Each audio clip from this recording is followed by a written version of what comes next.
1/9/2020 ہے. Class 8 subject history. اور جو میرا سب ٹاپک ہے وہ ہے ٹورڈس انڈیپینڈنس اینڈ پارٹیشن. پیارے بچوں، ٹورڈس انڈیپینڈنس کا مطلب ہے کہ کس طرح سے 1940 کے بعد ہندوستان میں حالات جو ہے وہ پیدا ہوئے اور ہندوستان بالآخر 1947 میں جو ہے پارٹیشن ہوا، یعنی وہ یہ 2 حصوں میں جو ہے وہ بٹ گیا. تو آج جو ہے یہی ٹاپک ہم نے پڑھنا ہے. تو اس میں کچھ اتار چڑھاؤ آئے اور ان اتار چڑھاؤ کو پیش نظر رکھتے ہوئے سب سے پہلے ہم بات کرتے ہیں اس پلان کی جو وائول پلان کے نام سے جو ہے وہ مشہور تھا. چونکہ وائول جب 1943 کو وائس رائے بنایا گیا تو اس نے اپنی طرف سے کوشش کی کہ ایک انٹرم پروویژنل گورنمنٹ جو ہے وہ بنائی جائے سینٹر کے اندر، یعنی ہندوستان میں ایک عارضی گورنمنٹ بنائی جائے جس میں مسلم لیگ اور کانگریس دونوں پارٹیز کے ممبران جو ہے وہ شامل ہوں، تاکہ مزید وقت جو ہے وہ نکالا جائے ہندوستان میں اور آزادی کی تحریک کو 10 یا 20 سال کے لیے مزید ڈیریل کیا جائے. تو یہ ان کا بنیادی منشور تھا انٹرم پروویژنل گورنمنٹ بنانے کا. تو وائول اس تناظر میں مارچ 1945 کو جب لندن چلا گیا، کیونکہ وہ 1943 میں بھی ایک وائس رائے تھا، اور اس کے بعد وہ جون 14 1945 کو جب دلی پہنچا تو اس نے کانگریس اور مسلم لیگ کے جو اس وقت لیڈر کہلاتے تھے تو ان کے ساتھ مشاورت کی، ان کے ساتھ بات چیت کی اور کہا کہ شملہ کے اندر جو ہے ایک ایگریمنٹ اس انٹرم پروویژنل گورنمنٹ کا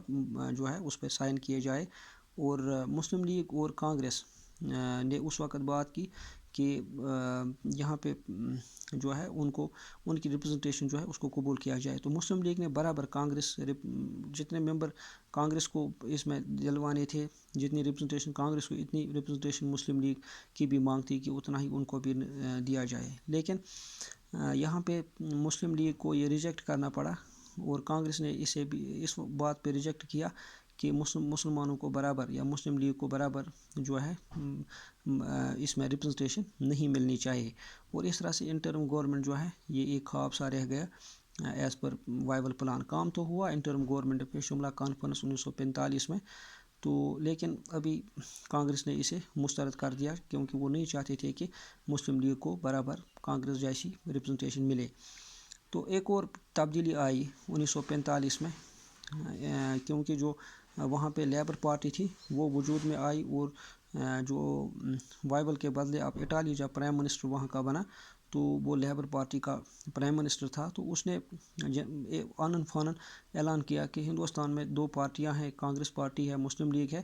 تو ان کا پاور ریکاگنائز کرنے کے لیے سب سے پہلے ہندوستان کے اندر جنرل الیکشنز کا جو ہے وہ عمل میں لائی جائے تاکہ دیکھا جائے کہ کانگریس کے حق میں کتنی سیٹیں جائیں گی اور مسلم لیگ کتنے سیٹوں پر قابض ہوگی. تو یہی ہوا، اس نے جنرل الیکشنز کا اعلان کیا. تو 1945 کے جنرل الیکشنز میں جو مسلم لیگ تھے انہوں نے مسلم میجارٹی پروونسز میں تقریباً 496 میں سے 446 سیٹوں پر قبضہ کیا، اور جو یونینسٹ پارٹی تھی پنجاب کے اندر 10 سیٹوں کی بڑھت اس کو بھی ملی. اور یہاں پہ پنجاب کے اندر مسلم لیگ اور کانگریس نے آپس میں گٹھ جوڑ کیا اور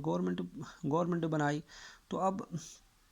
چونکہ مسلم لیگ یا اور کو بھی اپنی طاقت کا، اپنے سیٹوں کا جو ہے وہ پتہ چلا کہ لوگ اس پارٹی کو کہاں کہاں پسند کرتے ہیں اور کن جگہوں میں ان کی جو ہے وہ ریپرزنٹیشن ہے اور ان کو کس جگہ پہ. تو ان میں 2 ہی جگہوں پہ زیادہ نظر تھی، ایک آج کل کے بنگلہ دیش میں جسے ایسٹرن پاکستان اس وقت کہا جاتا تھا، تو آج کا جو ویسٹرن ہے یعنی آج کا پاکستان، تو اس پر جو ہے وہ نظر بنائے رکھے تھے. اور یہاں پہ چونکہ نارتھ ویسٹرن فرنٹیئر پروونسز کہا جاتا تھا، وہاں پہ خود ہی خدمتگار موومنٹ چلایا گیا 1920 میں خان عبدالغفار خان نے. چونکہ یہ موومنٹ بہت زیادہ مشہور بن گیا تو اب آہستہ آہستہ یہاں پہ دنگے، اب یہاں پہ فساد جو ہے وہ شروع ہوئے اور بہت زیادہ زیادتیاں، بہت زیادہ شورغل جو ہے وہ یہاں پہ مچ گیا. اور یہاں پہ جو ہے ورکرز نے بھی اسٹرائک کرنی شروع کی اور مزید حالات جو تھے وہ بگڑ گئے. چونکہ اب لیبر گورنمنٹ آ چکی تھی، اب اٹالی جو تھا وہ آ چکا تھا پرائم منسٹر، تو اس نے اپنی طرز پہ ہندوستان کو چونکہ ایک مشن ہندوستان کے اندر لایا، تو جو کیبنٹ مشن کے نام سے مشہور تھا، یہ مارچ 15/1946 کو ہندوستان آئے۔ تو اس میں 3 امپورٹنٹ ممبر تھے اس کیبنٹ مشن کے اندر۔ ایک کا نام تھا سر پیتھک لاورنس، دوسرے کا نام تھا سر اسٹیفورڈ کرپس، اور جو تیسرا ممبر تھا اس کا نام تھا A.V. الیگزینڈر۔ تو جب 1946 مارچ کو وہ ہندوستان پہنچے تو انہوں نے 3-4 چیزوں پہ زیادہ زور دیا، اور انہوں نے بھی اس بات کو اجاگر کیا کہ ایک ہندوستان میں انٹرم گورنمنٹ بنائی جائے جو ہر پارٹی کے ممبر جس کا حصہ ہوں، یعنی ہر پارٹی کے جو لیڈر ہے وہ اس کے حصہ ہوں۔ تو اس نے یہ بھی کہا کہ جو پرنسلی اسٹیٹس ہے ان پرنسلی اسٹیٹس کو بھی جو ہے فیڈرل فارم آف گورنمنٹ، یعنی جو وفاقی گورنمنٹ بنائی جائے تو اس میں پرنسلی اسٹیٹس کو بھی انکلوڈ کیا جائے، اور اگر کوئی بھی کمیونل ٹینشن ارائز ہو جائے تو اس کو صرف اور صرف میجارٹی ڈیسائیڈ کرے گی، نہ کہ وہ مائنارٹی ڈیسائیڈ کرے گی۔ یعنی 3 چیزوں پہ زیادہ زور دیا گیا، یعنی ایک یہ کہ انٹرم گورنمنٹ بنائی جائے ہر ایک پارٹی کے جو ہے سپورٹ سے، فیڈرل فارم آف گورنمنٹ میں پرنسلی اسٹیٹس کا ہونا ضروری ہے، اور اگر کوئی بھی فیوچر میں کمیونل ٹینشن یا کمیونل ایشو جو ہے پیدا ہو تو اس کو جو میجارٹی ممبران ہوں گے وہی اس کا سلوشن یا وہی اس کا حل جو ہے وہ نکال سکیں گے۔ تو اس میں اس پلان کو پہلے مسلم لیگ نے ایکسیپٹ کرنے سے منع کیا، کانگریس نے بھی ایکسیپٹ کرنے سے منع کیا، کیونکہ جو ہی کانگریس کے لیڈر جو تھے انٹرم گورنمنٹ میں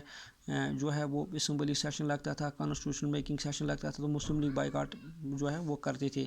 تو مسلم لیگ نے لیٹر آن اسے قبول کیا، کانگریس نے بھی لیٹر آن اسے قبول کیا۔ تو اس طرح سے 1946 کے جون کے اواخر میں یہ مشن جو تھا ہندوستان جو ہے چھوڑ کے چلا گیا، اور اس طرح سے یہاں پہ 9 ممبران وائس رائے کے ساتھ رکھے گئے مزید پیش رفت جو ہے آگے بڑھانے کے لیے۔ اور اس طرح سے یہ وہ سیشن تھا،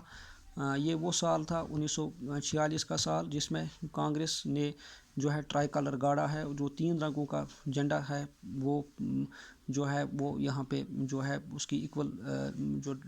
جو white dark green in equal proportion navy believe in centre, تو یہاں پہ اس کو باضابطہ طور پہ ایک جو ہے اس کی شکل دے دی گئی۔ تو انٹرم گورنمنٹ میں مسلم لیگ اور کانگریس جو تھے وہ بار بار جو ہے وہ اسے ریجیکٹ کرتے تھے، کیونکہ کہیں مسلم لیگ کانگریس کو لے کے